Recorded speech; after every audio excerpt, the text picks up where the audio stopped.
첫 달은 이제 다행히 돈을 좀 벌었습니다. 두 번째 달도 마찬가지로. 안녕하세요. 중개업 5년차인 토사부입니다. 앞으로 나는 공인중개사가 될 거야, 아니면 경매하는 사람이 될 거야 라고 그런 꿈을 가진 사람은 별로 없을 겁니다. 부동산 관련 업종을 하시는 분들은 예를 들면 경매로 집을 날려보거나 제2의 직업을 찾아서 시작하신 분이거나 여러 가지 큰 경험을 하신 분들이 많으신데요. 저도 마찬가지였습니다. 저도 제가 이 장롱매너의 자격증을 이렇게 빨리 시작하게 될 줄은 몰랐던 케이스고요. 공인중개사를 공부하면서 가장 이제 걱정됐던 거는 내가 이걸로 해서 돈을 벌 수 있을까? 그러니까 제가 실제로 이제 공인중개사를 하면서 꼭 중개만 하는 건 아니구나. 제가 경험한 공인중개사로 돈 버는 방법에 대해서 이야기를 해보려고 합니다. 공인중개사는 일단 중개이기 때문에 중개업의 비중이 가장 큽니다. 중개시장에서도 이제 비중이 조금씩 다른데요. 대부분의 아파트를 다루는 부동산들이 한 80%, 70% 이상이 되고 있습니다. 이거는 제가 통계적으로 낸 건 아니고요. 일하면서 이제 어떤 느낌적으로 받아들인 건데요. 한 70%, 80% 정도가 이제 아파트를 다루는 부동산입니다. 그리고 나머지는 상가를 다루는 부동산도 있고요. 그리고 나머지는 토지, 공장, 이런 토지와 관련된 중개를 하는 분들이 계십니다. 아파트는 시즌별로 움직임이 있죠. 매매를 있다던가 아니면 시즌별로 임대차가 돌아간다던가 이래서 이제 나름 안정적으로 돈을 벌 수 있는 시장입니다. 대신 정책적인 거나 이런 규제에 가장 민감하게 반응하는 시장이기도 하고요.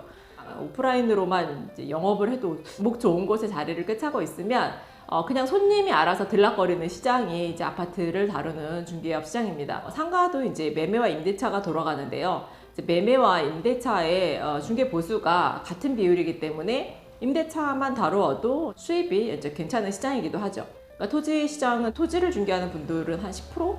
전체 중개업 시장이 한 그 정도로 제가 느끼고 있습니다.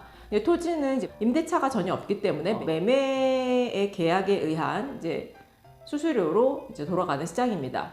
근데 볼륨이 조금 크기 때문에 이제 어느 정도 유리한 면도 있고, 대신 중개가 잦은 게 아니어서 나름 이제 각 분야마다 장단점이 있습니다. 공인중개사가 돈 버는 방법 중에서 중개를 하는 게 가장 큰 포션이고요. 그리고 두 번째는 분양입니다. 이제 분양은 전원주택이나 상가, 오피스텔 이런 종류를 원형지에서 건물을 지어서 처음 이제 파는 것을 분양이라고 하는데요. 이런 시장은 내가 공인중개사 사무소를 운영하면서 분양을 동시에 할 수 있는데요. 분양의 수수료가 사실은 중개업보다는 더 커요. 제가 자격증을 따고 바로 개업을 했을 때 제일 먼저 한 일이 분양이었습니다.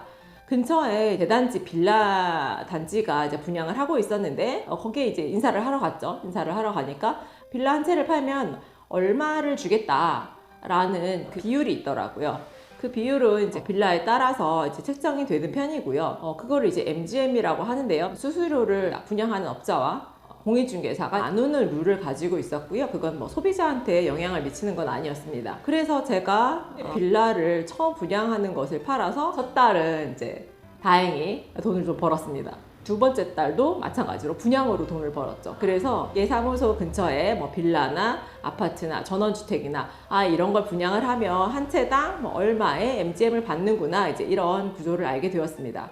그래서 분양하는 것도 사실은 무시를 못하고요. 분양 시장이 좋을 때는 분양을 해서 얻는 수수료가 무시 못할 금액입니다. 이제 그런 것도 염두에 두시면 좋고요. 공인중개사가 할 수 있는 일 중에서는 이제 개발과 컨설팅이 있는데요.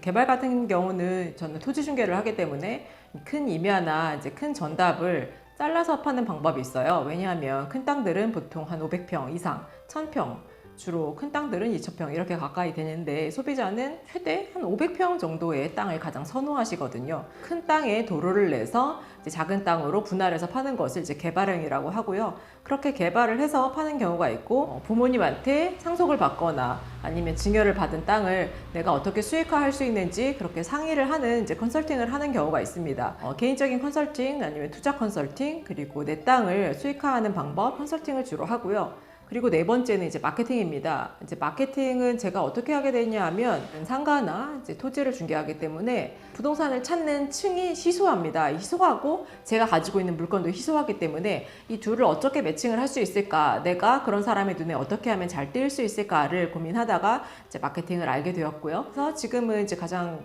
큰 성과를 내고 있는 게 이제 블로그로 유입이 되어서 이제 많은 분들과 이제 상담을 이어가고 있습니다. 마케팅을 하고 내 블로그가 커지게 되면 상가 분양, 아파트 분양, 아니면 전원주택 분양, 분양하시는 분들이 직접 찾아오세요.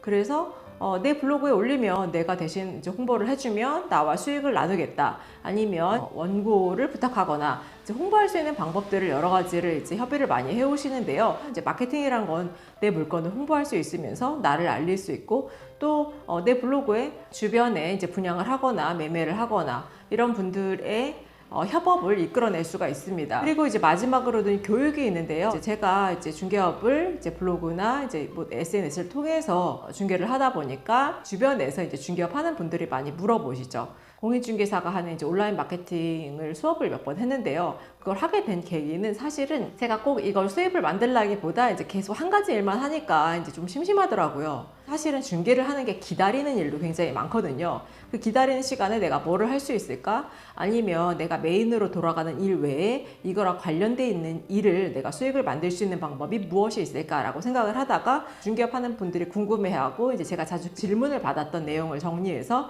이제 온라인 강의를 한 적이 있습니다. 이렇게 수익을 만들어가는 방법은 이제 여러 가지가 있고요.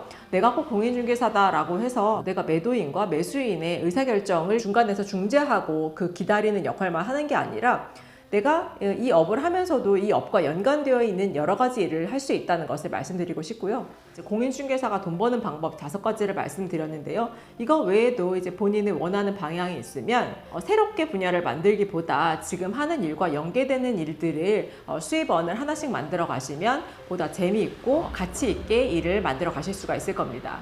오늘은 이제 공인중개사가 돈 버는 방법 5가지에 대해서 말씀을 드렸습니다. 감사합니다.